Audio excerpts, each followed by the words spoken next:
I've got one here from Sandra that was emailed to me. We're looking at 60% growth of existing customers and 40% growth in new customers in 2023. That's as specific as the sales strategy gets. The large chunk of work on my part is identifying customer needs and creating buyer personas. I've never done this before, so I'm looking for more insight in this area.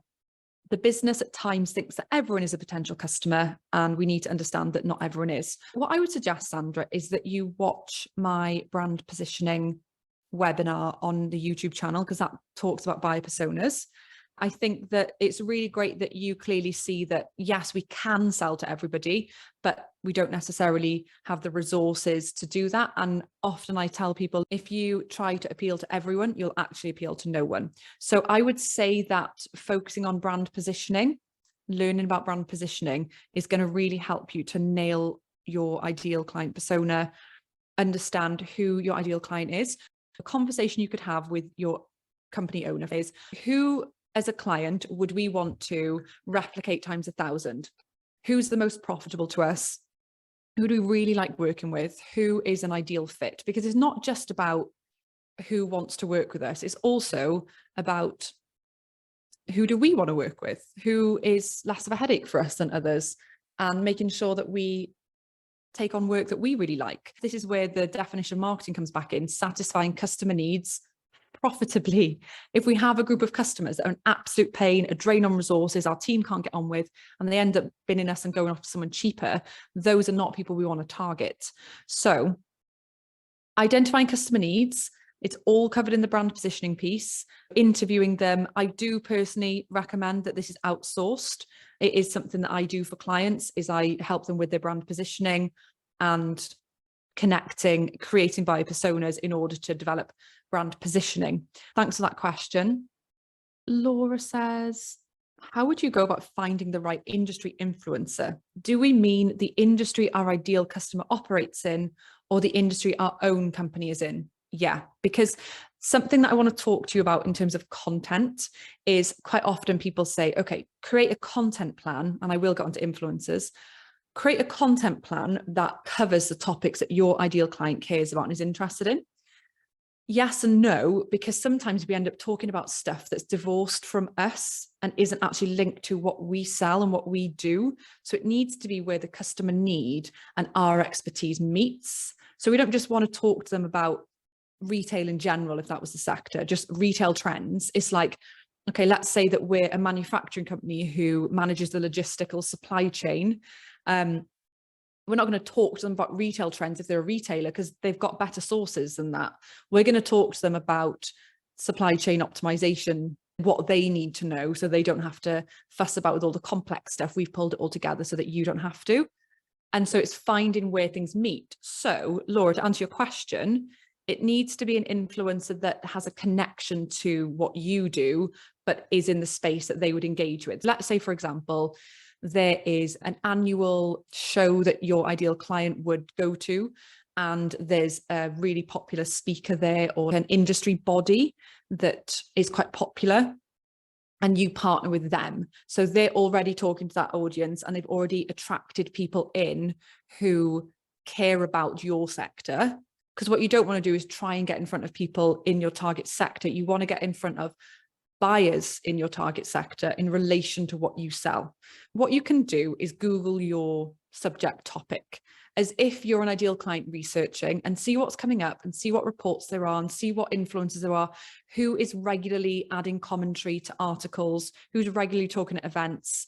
If you want an example of a report that did this really well, and this is a report I created, if you Google DS Smith PLC, The Power of Less report, it should be a whole series of articles from loads and loads of different influencers in our industry. And so we created a downloadable white paper with industry commentary from loads of cool people in the industry, and it just added loads of weight. And then we asked them to promote it, which did really well for us.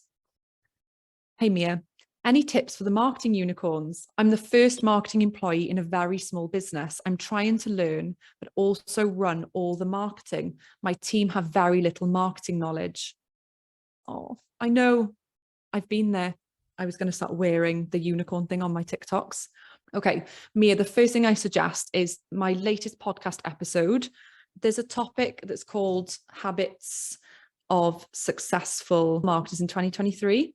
That could be something that's really useful for you to listen to, because it talks about the habit of carving out time to be more strategic, how to build assertiveness to challenge colleagues when they're asking too much of you, how to select only 2 or 3 activities and do them really, really well. I think that the best thing you can do is carve out enough time for you to actually learn and self-develop. And junior marketers are about doing. And so while they learn in the craft of being more strategic, it's all about learning. And so you really do need either a head of marketing in-house, a marketing director in-house, or an outsourced consultant coach to give you the support and guidance that's needed. Because I describe this really regularly. Think about an Amazon warehouse where they pack goods and send them out to people. Amazon are obviously very busy. So you've got someone who's on the packing line and they're packing a box and they've been told, I need you to pack these boxes, you need to do 200 today. And then you've got a warehouse, you've got someone overseeing that line. Then you've got a manager overseeing that section. Then you've got an operations manager. Then you've got an operations director of that site. What it's like saying to the person packing or the person overseeing the line, hey, you, what's the strategy for the overall warehouse? How are you going to make sure we deliver 3,000 parcels a minute in the lead up to Christmas? And they'd go, well, I don't know, because that's not my job. And so that's where that gap exists. So I would say, marketing unicorns, what you need to do is educate your company owners as best you can. If you have a completely shut door, you then need to decide, do I want to stick around here, or do I want to go to a company where there's more structure? I personally don't always believe that companies who have a shut door to outsourcing strategic stuff, but want everything from their junior marketer, it just doesn't work. They either need to hire a director, outsource a lot of the stuff and have a strategic consultant, or it doesn't work, because it just doesn't work. First port of call is do everything you can with the current company you're in to educate. And I talked about the budget setter on my website, so tambinimarketing.co.uk. Start by looking at what should the budget be for the company. Listen to those podcast episodes and just building your knowledge so that you're more assertive to your directors, that when they say, well, no, we're not doing that because of this, you're like, oh yeah, no, I thought of that. And so the more knowledge you have, the more you'll be able to build a case.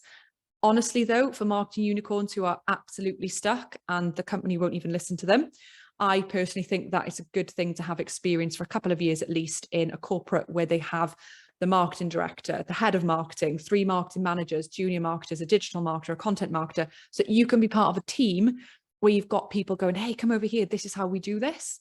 And then you start to learn. Whereas when you're a marketing unicorn, you are fending for yourself and you are just learning as you go. And it means we make mistakes. I made loads of mistakes. I got it so wrong.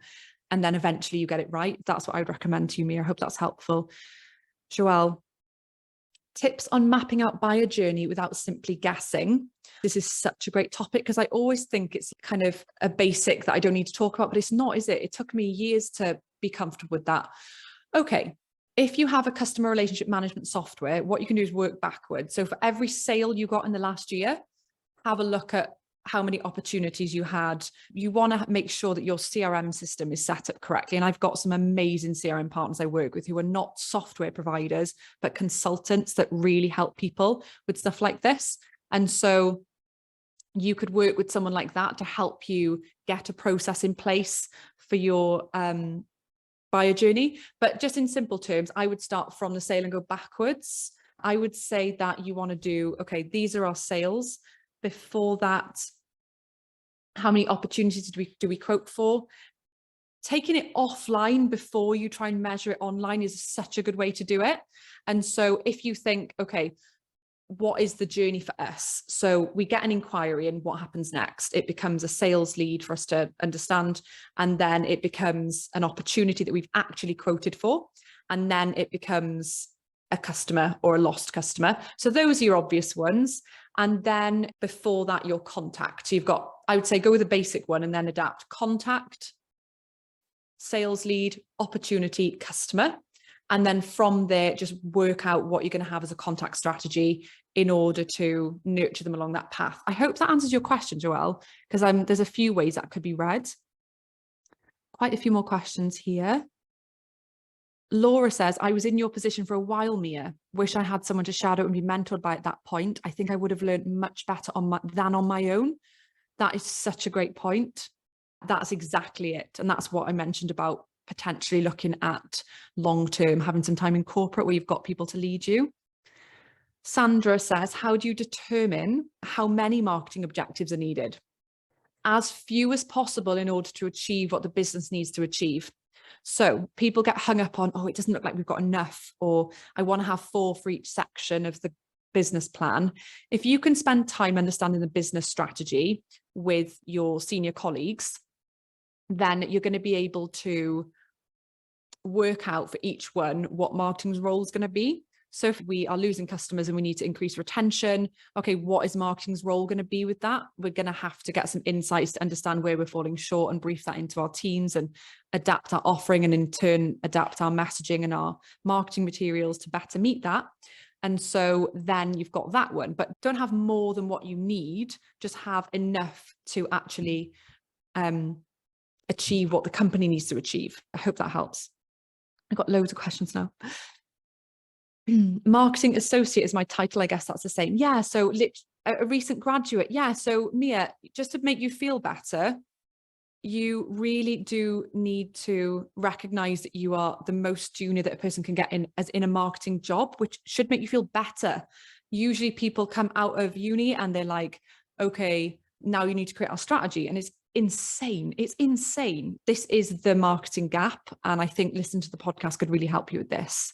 Oh, okay. Joelle says, you'd like to know about the journey before they come to us. Yes. So when you get an inquiry, have something on your form that makes them say where they heard of you as well. So obviously the Google Analytics tracking that you're doing is really great, but from an attribution model, you could have 2 drop downs saying, where did you hear about us? And then I would suggest, if you can, when you're actually dealing with them, say, like, for example, I'll tell you about a recent coaching sign up that I got a booking through and it said, where did you hear about me? TikTok. But then when I spoke to them, they'd also been listening to the podcast for the last 2 months, and they'd been on 2 of my webinars as well, which I could track.